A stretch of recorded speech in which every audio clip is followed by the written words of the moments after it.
នៅក្នុងវីដេអូមួយនេះខ្ញុំនឹងប្រាប់អ្នកទាំងគ្នាតើតើជាមួយនឹងការប្រើប្រាស់ Xiaomi Air Purifier 4 Compact មួយនេះមិនថាតែការសម្អាតមិនថាតែការមើល filter ឬក៏និយាយទៅ everything គឺខ្ញុំនឹងនិយាយថាក្នុងវីដេអូមួយនេះទាំងអស់អញ្ចឹងជាដំបូងខ្ញុំនឹងប្រាប់ពីរបៀបនៃការដោះ filter សិនអញ្ចឹងយើងបែកយើងលើកម៉ាស៊ីនមកខាងក្រោមបែបនេះមកឲ្យឃើញគូខាងក្រោមបែបនេះហើយយើងមកជាមួយនឹង lock and unlock នេះអញ្ចឹងយើងកាត់ទៅ unlock កាត់មកខាងនេះអូខេយើងដកចេញ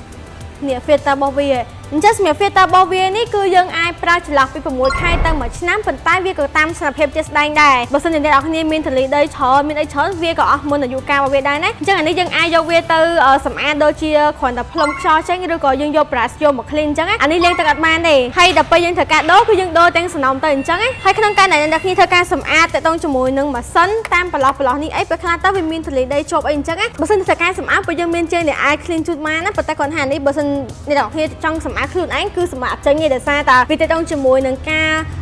មួលខ្យាមួលអីអញ្ចឹងហើយមាន sensor មានអីអញ្ចឹងគឺអត់ recommend ទេប៉ុន្តែបើធ្វើការ detail គឺ detail គឺអាចមករកពួកខ្ញុំបានណាពួកខ្ញុំមាន service មានអីអញ្ចឹងណាប៉ុន្តែយើងឆាយសេវាអញ្ចឹងយើងគ្រាន់តែដាក់ចូលម៉ាស៊ីនវិញមកយើងមើលតាមប្រឡោះនេះដាក់ឲ្យត្រូវជើងវានេះឃើញទេ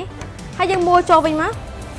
អូខេអញ្ចឹងតែប៉ុណ្ណឹងរួចរាល់ហើយអញ្ចឹងខ្ញុំនឹងប្រាប់ពីរបៀបនៃការប្រើប្រាស់នៅលើអេក្រង់ display របស់វាតែម្ដងដំបូងយើងដកលើវាមកហើយយើងចុចសញ្ញាបោកនៅលើ display អូខេអញ្ចឹងដល់កន្លែងនេះវាមានតែ3 function នេះទេកន្លែងចុចវាមានកន្លែងបិទបើកពន្លឺបន្តមកទៀតវាមានជាមួយនឹងបេតុង on off ហើយមួយទៀតហ្នឹងគេតង់ជាមួយនឹងការ change mode អញ្ចឹងអានេះវាមាន3 function សម្រាប់ប្រើប្រាស់វាមាន auto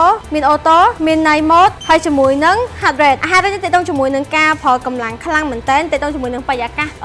ល្អឬក៏មិនល្អក៏វាបូមខ្លាំងដែរតែបើសិនជាអូតូនេះនៅពេលដែលបរិយាកាសល្អវានឹងបន្ថយម៉ាស៊ីនតែខ្លួនឯងដូចជាស្ដែងឥឡូវអញ្ចឹង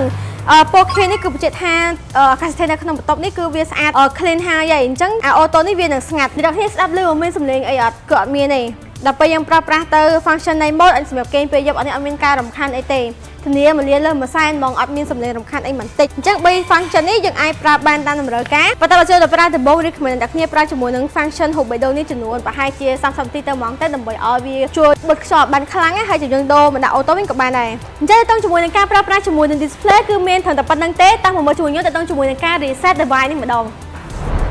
អញ្ចឹងរបៀបនៃការ reset គឺយើងចុចជាមួយនឹង power on បូករួមជាមួយនឹង function change mode វានេះចុចពីរព្រមគ្នា